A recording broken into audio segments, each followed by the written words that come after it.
ఓం శ్రీకృష్ణ జగద్గురు పరబ్రహ్మణే నమః. ఓం నమో శ్రీ వేదవ్యాసాయ నమః.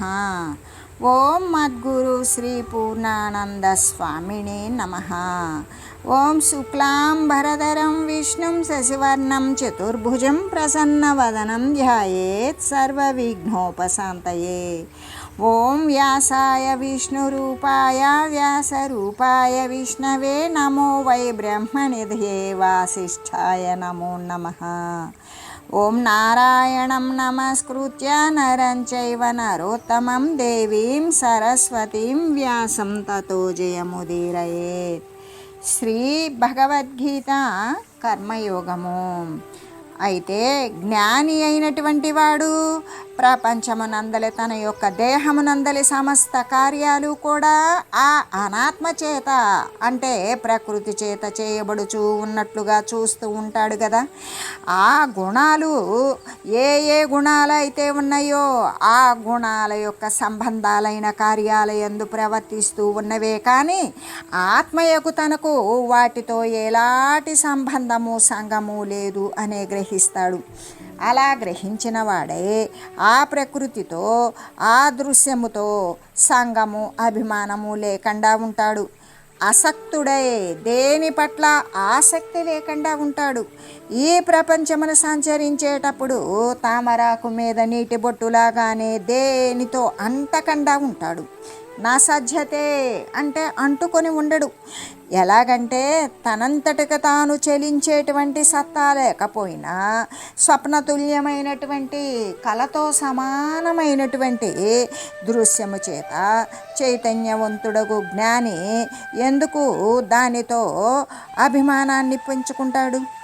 ఎలాగంటే మజ్జిగ చిలికిన తర్వాత వెన్నముద్ద మజ్జిగలో ఏ విధంగా మునగకుండా తేలిపోతుందో అలాగే మజ్జిగతో సంబంధం లేకుండా వేరుగా ఉంటుంది కదా. తత్వవేత్త కూడా దృశ్యముతో అంతకుండా వేరుగా ఉంటాడు. వెన్న ముద్ద మజ్జిగలోనే ఉంటుంది, మజ్జిగ కంటదు. అలాగే తత్వవేత్త కూడా దృశ్యంలోనే ఉంటాడు, దృశ్యంతో అంటడు, వేరుగా ఉంటాడు. కాబట్టి ఆయా దృశ్య సంబంధములైనటువంటి సుఖము కానీ దుఃఖము కానీ అతనికి ఏమాత్రము అంటకుండానే ఉంటుంది. అసలు దుఃఖానికి కారణమేమిటి అంటే సంగమే. ఏ ప్రకృతి చేత పెట్టుకున్నటువంటి సంబంధం ఉంటుందో అదే వాని యొక్క దుఃఖానికి కారణం.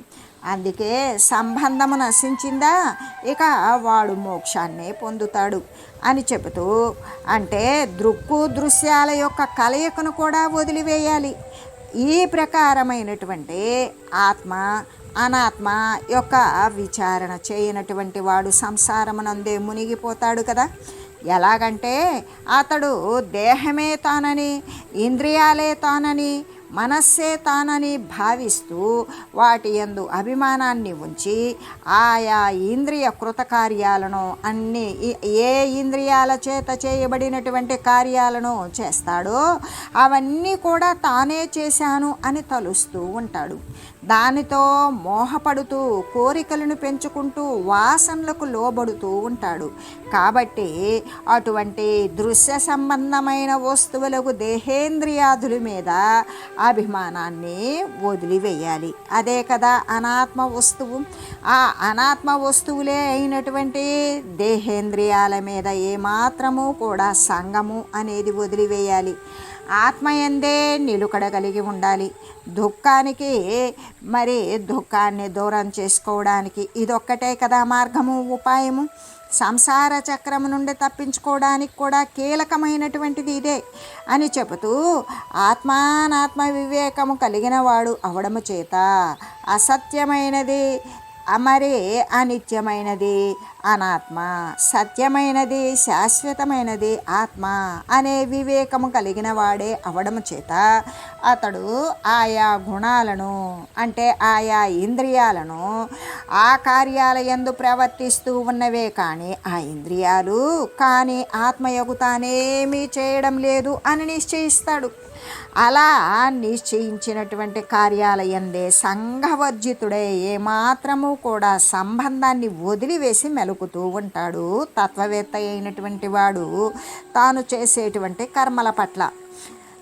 తన చేత చేయబడేటువంటి కార్యాల పట్ల అని చెబుతూ, అయితే ఆసక్తితో కర్మలను చేసేవారి చిత్తాన్ని కదిలించరాదని, తాను చక్కగా అనుష్ఠించి వారిని దారికి తీసుకురావాలి అని మనం ఇంతకుముందు కూడా తెలియజేసుకుని ఉన్నాం. అటువంటి విషయాన్ని గురించి మళ్ళీ కూడా పరమాత్మ నొక్కి నొక్కి చెప్తూ ఉన్నాడు. ప్రకృతేర్గుణ సమ్మూఢా సజ్జంతే గుణకర్మసు తాన కృష్ణ విదో మందాన్ కృష్ణ విన్నా విచాలయేత్. అంటే ప్రకృతి యొక్క రాజసాది గుణాల చేత వాడు మోహ పెట్టబడిన వారే అవుతారు.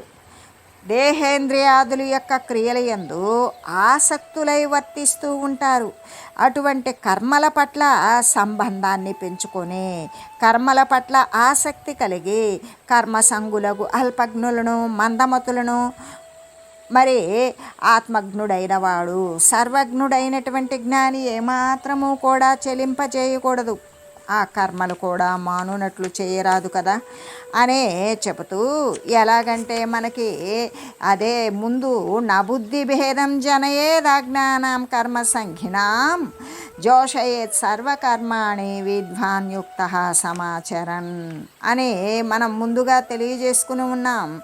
ఎలాగంటే జ్ఞాని అయినటువంటి వాడు కర్మఫలాల పట్ల ఆసక్తులైనటువంటి అజ్ఞానుల యొక్క బుద్ధిని కదిలించరాదు.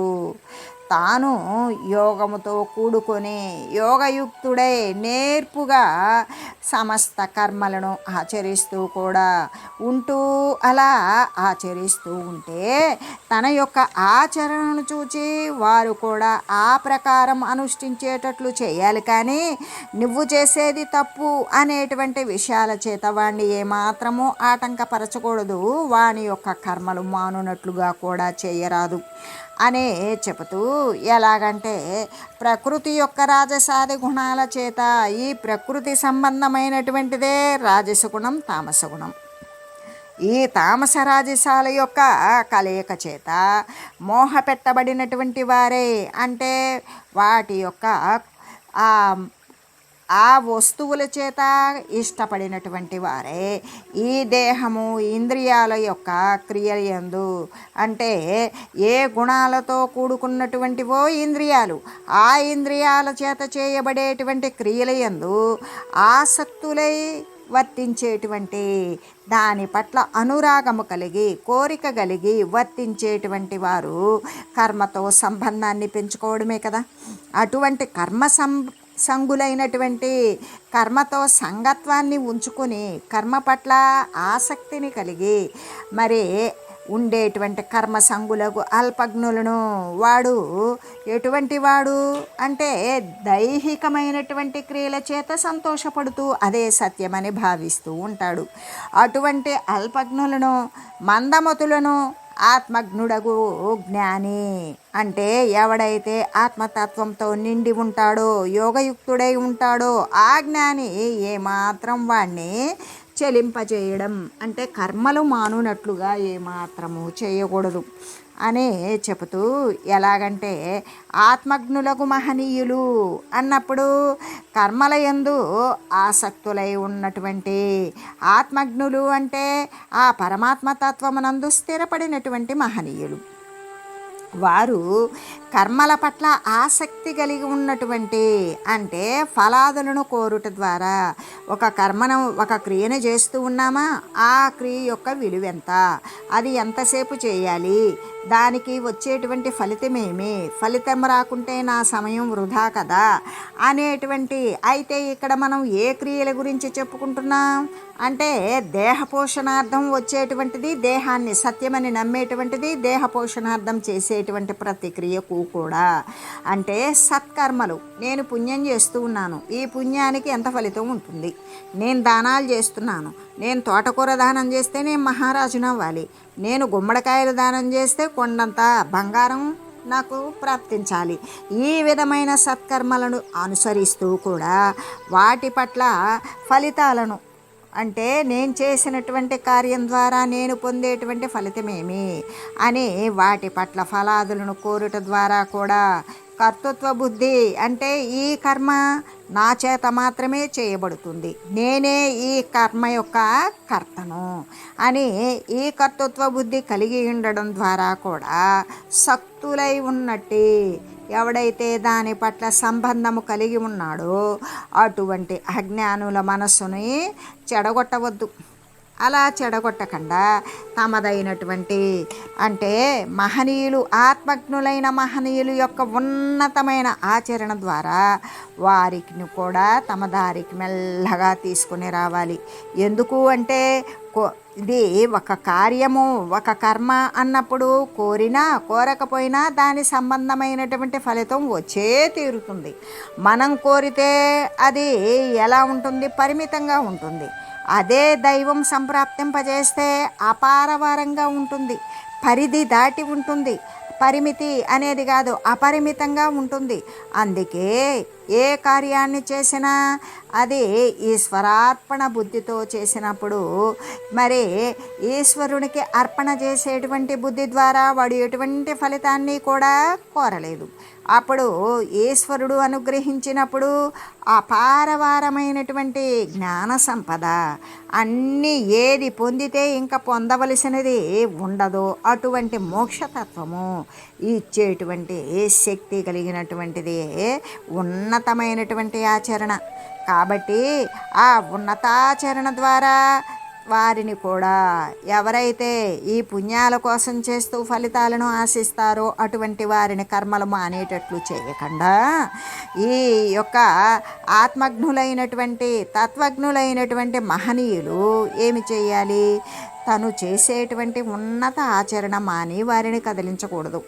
కానీ తన యొక్క ఆచరణ ద్వారా వాడు పొందేటువంటి అపారవారమైనటువంటి సిద్ధులు మహిమలు ప్రభావాలు ఇవన్నీ కూడా అవతలవాడు చూస్తూ ఉంటాడు. ఎందుకు, వాడు కూడా అటువంటి సత్కర్మలనే చేస్తూ ఉన్నాడు, కానీ వాడు ఫలితాన్ని ఆశిస్తూ ఉన్నాడు.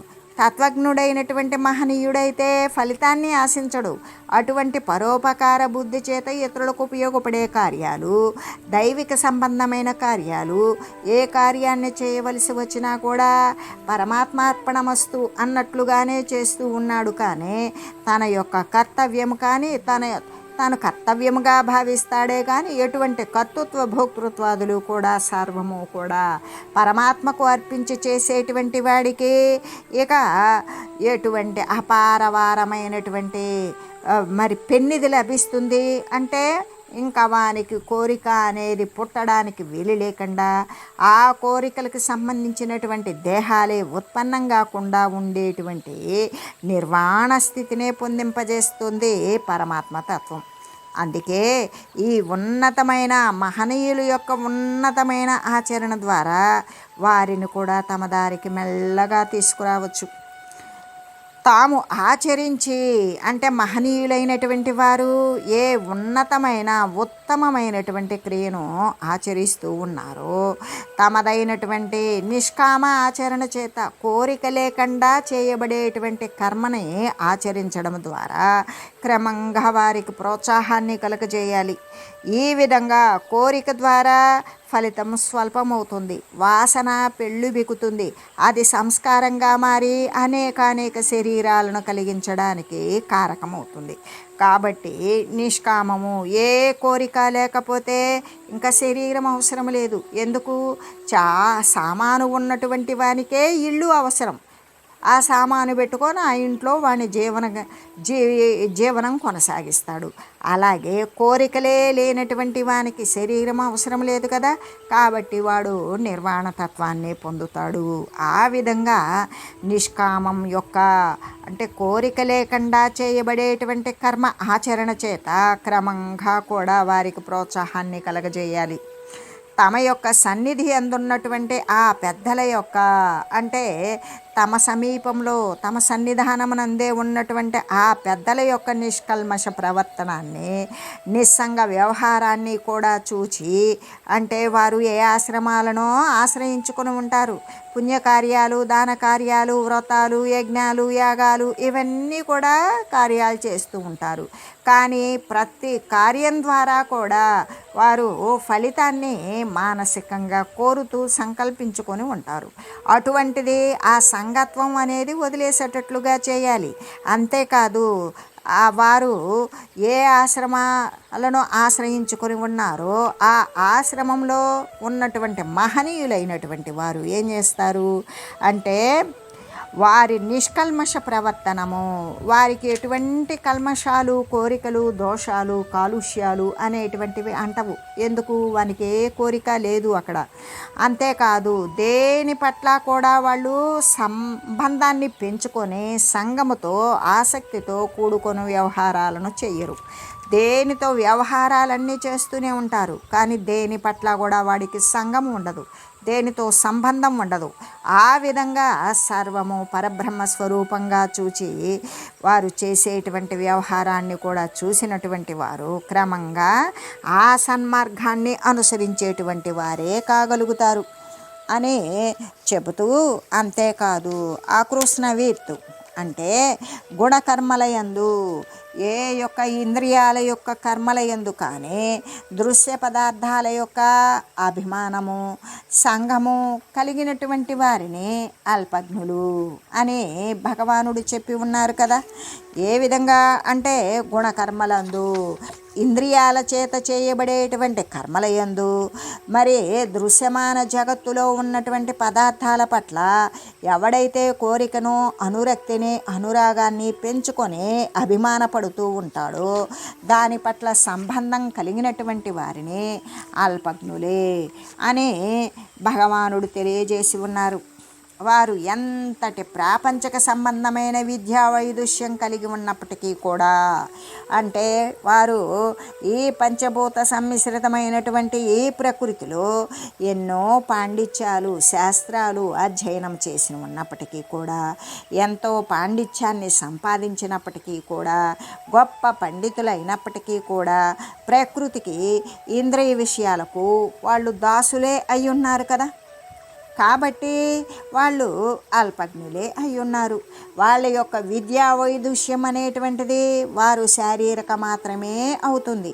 వారు గొప్ప పాండిత్యాన్ని సముపార్జించుకున్నప్పటికీ కూడా వారికి దేహమే సత్యము, దృశ్యమే నిత్యము అన్నట్లుగా ఉంటారు.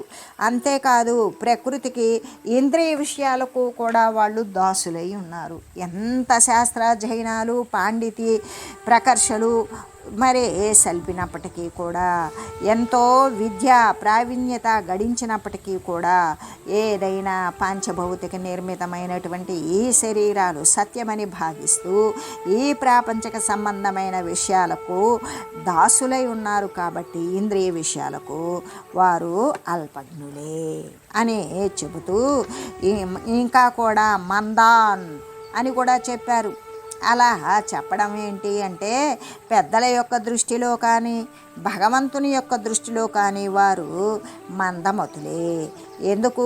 ఈ శరీరమే సత్యము, ఈ లోకము, ఈ దృశ్యమే నిత్యము అని భావించేటువంటి వారు ఎంత ప్రాభవం కలిగినటువంటి, వైదుష్యము కలిగినటువంటి విద్యలను సముపార్జించుకున్నప్పటికీ కూడా ఈ ఇంద్రియ సంబంధమైన దేహానికి లోబడి ఉన్నటువంటి దాసుడు వాడు మందమతే అని ఎవరి దృష్టిలో అంటే ప్రాపంచకంగా బ్రతికేటువంటి వారి యొక్క దృష్టిలో అయితే వాడు గొప్పవాడే.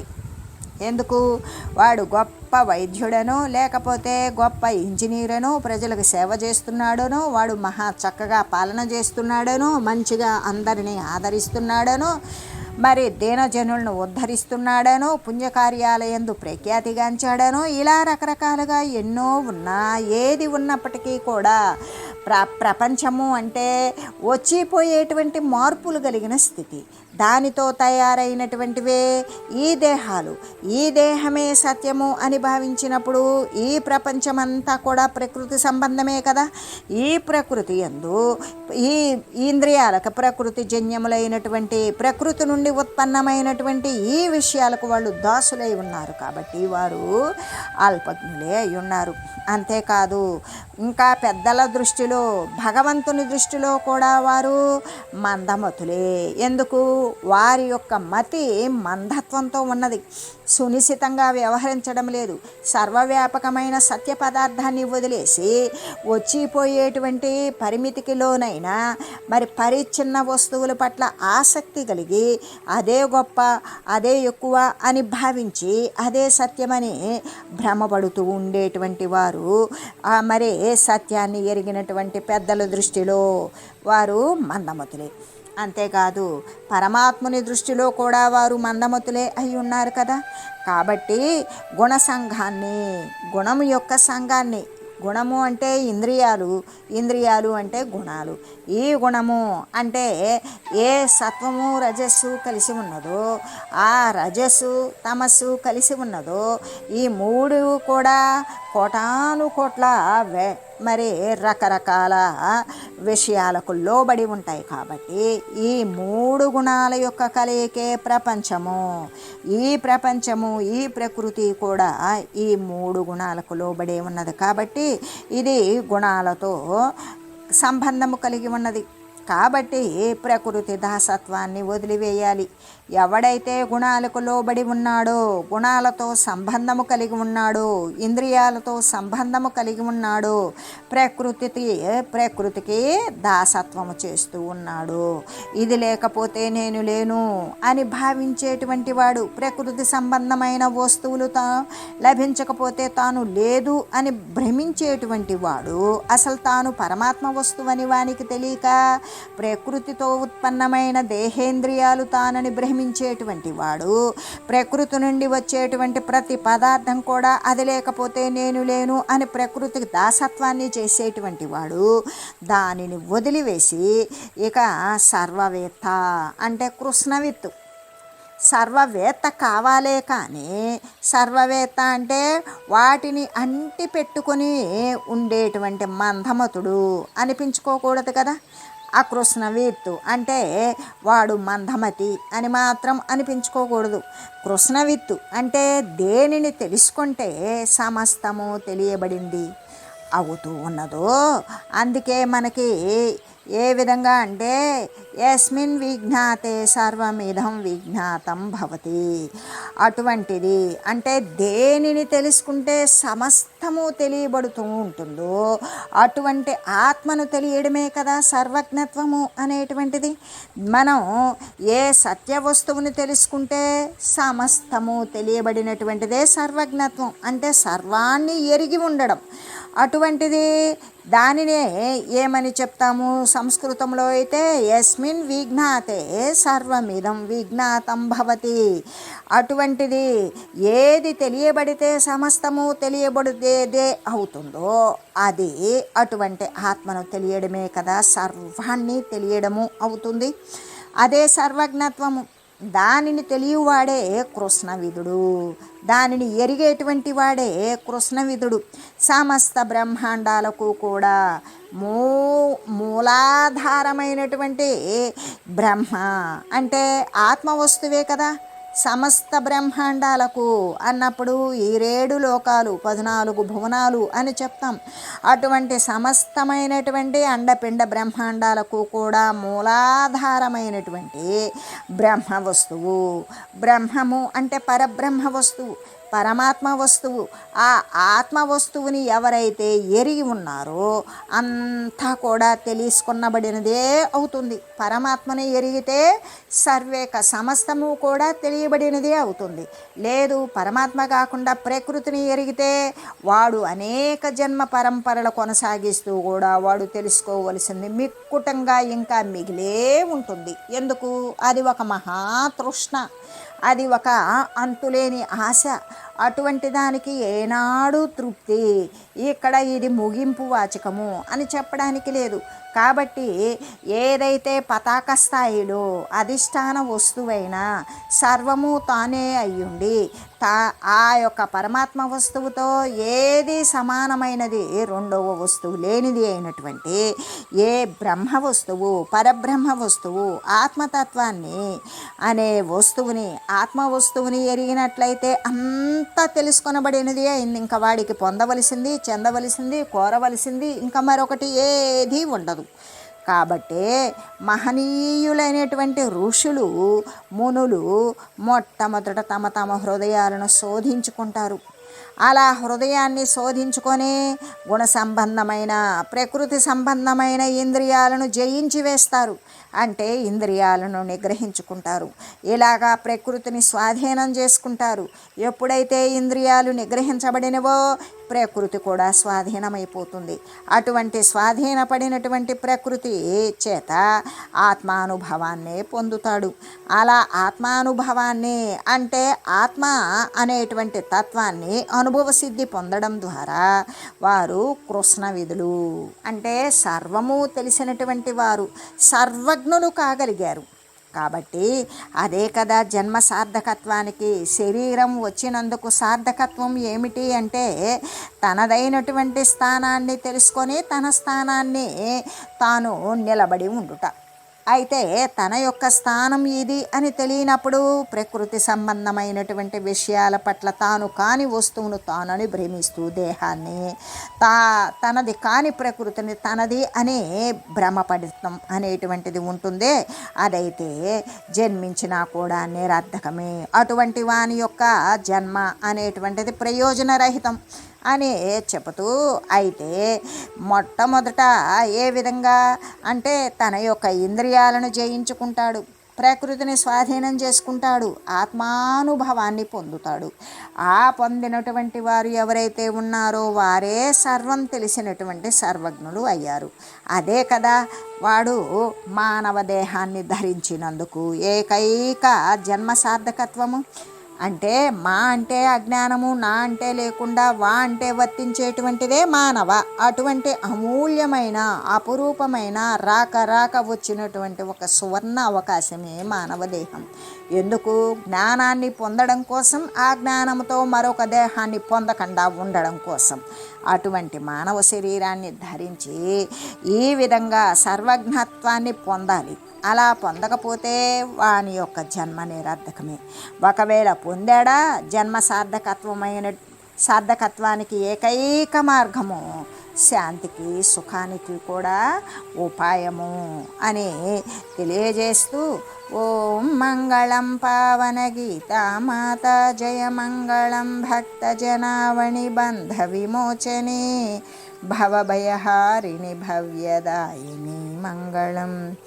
ఓం మంగళం శ్రీ కురుక్షేత్రరణక్షోణి విహారిణే పార్థసారథిరూపాయ గీతాచార్యాయ మంగళం. ఓం మంగళం మహత్.